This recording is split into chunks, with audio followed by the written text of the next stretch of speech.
সাম্প্রতিক সময়ে সামাজিক মাধ্যমে ঘোরাফেরা কিংবা টুকটাক চ্যাট করার জন্য ফোনের নেটওয়ার্কই যথেষ্ট ছিল।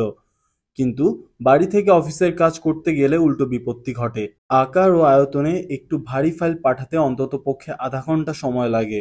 সিরিজ বা সিনেমার দেখার কথা তো দূরেই থাক, সামান্য একটা ছবি ডাউনলোড করতে গেলে ভাগ্যের থুড়ি স্ক্রিনের চাকা ঘুরেই চলেছে। এক প্রকার বিরক্ত হয়ে টাকা খরচ করে বাড়িতে ওয়াইফাই সংযোগ নিয়েছেন, কিন্তু তাতে লাভ কি? লাভের হিসাবে তোয়াক্কা না করে ওয়াইফাই লাগানো হয়। ব্যবহার করে দেখা যায় ভালোই চলে, কয়েকদিন পর আবারও সেই একই রকম সমস্যার দেখা দেয়। রাতের দিকে তবুও ওয়াইফাইয়ের গতি একই রকম থাকে, কিন্তু দিনের বেলা সেই যন্ত্রটির গতি একেবারেই গরুর গাড়ির মতো হয়ে যায়। এত টাকা খরচ করে যে যন্ত্রটি কিনলেন তার গতি বাড়িয়ে তোলার কৌশল জেনে নিন। কিভাবে ওয়াইফাইয়ের গতি বাড়াবেন, আসুন জেনে নেই কিছু কৌশল। প্রথম, যেখানে রাউটার আছে তার কাছাকাছি বসার চেষ্টা করুন। রাউটারের ফার্মওয়্যারটি আপডেট করতে পারলে ভালো হয়। ওয়াইফাইয়ের রাউটারটি খোলামেলা জায়গায় রাখার চেষ্টা করুন, তাতে সিগন্যাল জট অনেকটাই কাটবে। রাউটারের সঙ্গে ব্যান্ড স্টিয়ারিং যুক্ত করুন।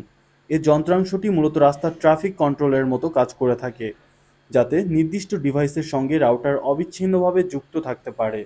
তবে এই যন্ত্রটির পিছনে কিছু গচ্চা আছে। ওয়াইফাইয়ের সঙ্গে পুরনো কোনো ডিভাইস যেন যুক্ত না থাকে, সেদিকেও খেয়াল রাখতে হবে। একটি রাউটারের সঙ্গে অনেক ডিভাইস যুক্ত থাকতে পারে, কিন্তু একই সঙ্গে সবকটি ডিভাইসে কাজ করলে গতিপথ থেমে যেতে পারে। মোবাইল, ল্যাপটপ কিংবা কম্পিউটারের অকাজের খেলা ভিডিও বন্ধ করে দিতে হবে। জুম বা স্কাইপে ভিডিও মিটিং চললেও একই রকম সমস্যা দেখা দিতে পারে, তাই অন্য কোনো উইন্ডো বন্ধ করে ভিডিও মিটিং করুন। কয়েকদিন আগে ওয়াইফাইয়ের গতি ছিল চোখে পড়ার মতো। এর গতির সঙ্গে পাল্লা দেওয়ার ক্ষমতা ছিল না কোনো সংস্থা নেটওয়ার্কের পক্ষেই।